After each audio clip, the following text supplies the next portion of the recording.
Dia tertidur menggunakan selimut dan hal ganjil pertama pun terjadi pada saat selimut yang dia gunakan tiba-tiba ada yang menarik ke bawah hingga terjatuh ke lantai. Bismillahirrahmanirrahim. Assalamualaikum warahmatullahi wabarakatuh. Selamat malam, selamat bergabung bersama saya di Kisah Kau di channel Crazy Ghost.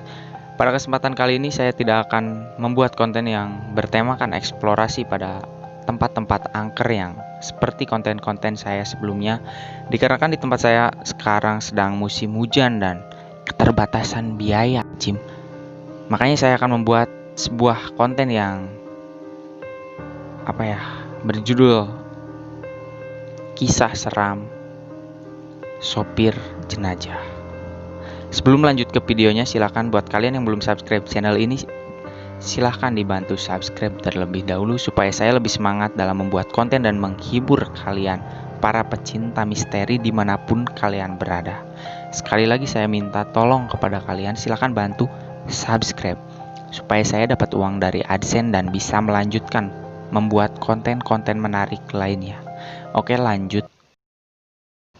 Pada suatu malam yang kebetulan paman saya ada jadwal piket di salah satu rumah sakit, dan pada malam itu juga ada satu pasien yang meninggal dunia karena kecelakaan. Tepatnya pukul 8 malam, lalu paman saya bergegas mengantarkan jenazah ke kediaman keluarga jenazah tersebut yang tidak begitu jauh dari rumah sakit.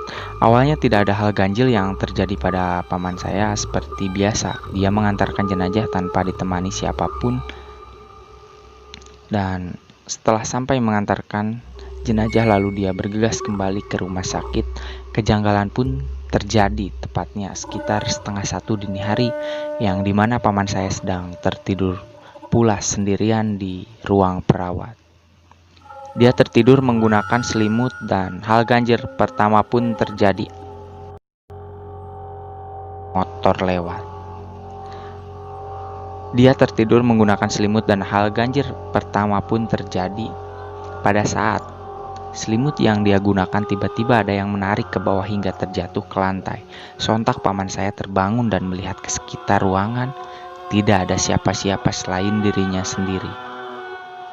Karena merasa dia sudah terbiasa akan hal tersebut, dia melanjutkan tidurnya tanpa dia sadari. Kejanggalan kedua akan terjadi. Kejanggalan kedua, dia bermimpi didatangi mayat yang sebelumnya dia antar ke kediamannya.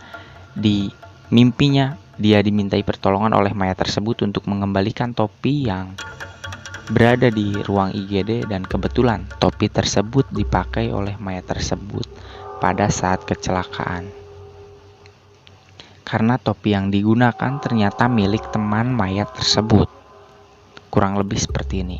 Mang, tolong saya buat bantu kembalikan topi yang saya pakai ke teman saya. Topinya ada di ruang IGD, kata si mayat bilang ke paman saya dalam mimpi tersebut. Sontak paman saya kembali terbangun dan raut wajah kaget. Lalu ia mengecek ruang IGD untuk memastikan topi tersebut memang ada. Betapa terkejutnya ia pada saat topi tersebut memang benar ada di ruang IGD.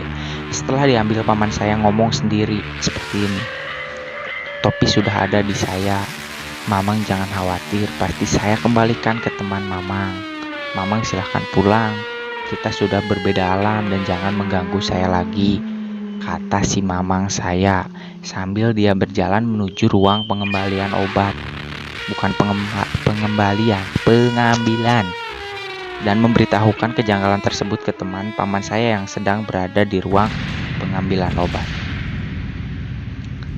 Dan setelah itu dia kembali tertidur. Pada kali ini dia tidur pulas tanpa ada gangguan lagi. Mungkin mayat tersebut sudah merasa tenang karena sudah ada orang yang bersedia membantunya untuk mengembalikan topi teman mayat tersebut. Dan ini ada hal menarik lagi ya, bukan satu cerita. Di segmen ini ada dua cerita, dan cerita kedua yang dialami paman saya pada saat dia bertugas menjadi sopir jenazah. Cerita kali ini berawal dari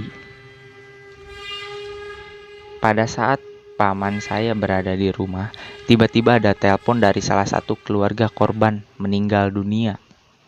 Dalam percakapan tersebut, keluarga korban meminta paman saya untuk menjemput mayat ke daerah Jakarta. Jarak yang cukup jauh dari tempat kediaman paman saya yang berada di Cilacap. Dengan sedikit berat hati, dia pun menyanggupi permintaan keluarga untuk menjemput mayat ke Jakarta pada malam itu juga. Lalu, paman saya berangkat ke rumah sakit terlebih dahulu untuk mengambil mobil ambulan dan dia segera bergegas menuju kota Jakarta untuk menjemput mayat tersebut. Selang kurang lebih 12 jam perjalanan paman saya dari Cilacap menuju ke Jakarta, ke alamat yang dituju lebih tepatnya ya. Betapa terkejutnya pada saat ia datang ke rumah alamat yang sudah dituju untuk mengambil jenazah. Karena jenazah tersebut ternyata disimpan di garasi mobil milik si majikan. Dan betapa bodohnya majikan korban, dia tidak memberitahukan kematian mayat kepada pihak keamanan atau RT setempat dan dia membiarkan mayat tersebut tergeletak di bangku garasi layaknya orang sedang tertidur. Anjir majikan. Kemudian warga komplek pun melihat ke arah rumah majikan korban ya, dan seperti orang-orang layaknya yang ada di Indonesia ya, orang-orang pada kepo anjir kalau ada suatu keramaian. Dan tanpa pikir panjang, paman saya pun langsung memasukkan mayat tersebut ke mobil ambulan dan bergegas pergi meninggalkan rumah tersebut menuju kediaman mayat yang sudah tadi di awal itu yang nelpon ya, yang udah nelpon ke paman saya. Dari cerita ini bisa dibilang ini mirip-mirip penculikan mayat anjing. Nggak apa ya, pantas dibilang penculikan karena ini kesalahan dari si majikan yang bangetan sumpah.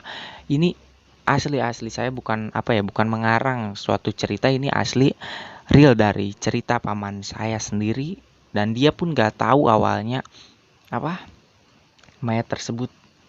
Dia kira sudah sudah aman sama majikannya, udah dimintai izin, bukan izin anjir, dimintai dan kayak memberitahulah ke warga sekitar atau ke keamanan setempat. Ini nggak ada bilang anjir. Warga pun yang ada di komplek tersebut pada heran. Itu ada apa? Ambulan tiba-tiba masukkan orang lalu pergi lagi. Ya persis kayak penculikan anjing. Oke, tamat ending yang cukup menculikan. Oh ya, buat kalian yang belum subscribe, silahkan sekali lagi saya minta kepada kalian untuk subscribe channel ini supaya saya lebih semangat untuk membuat konten-konten horor yang lainnya. Kalau nggak cerita horor atau kisah horor dari berbagai narasumber, seperti biasa saya akan membuat konten-konten yang memacu adrenalin ya, yaitu eksplorasi ke tempat atau bangunan-bangunan angker untuk eksplorasi ke hutan. Kayaknya saya akan mengurangi ya, karena melihat dari viewers, emang kalau misalkan kita membuat konten di hutan itu jarang sekali yang nonton anjing. Padahal asal kalian tahu ya, di hutan itu lebih menantang ketimbang di bangunan cuy. Oke, gak usah lama-lama, kita tutup. Mungkin sekian dulu cerita horor dari saya. Saya Diki Sakau, host dari tim Crazy Ghost, pamit undur diri. Wassalamualaikum warahmatullahi wabarakatuh.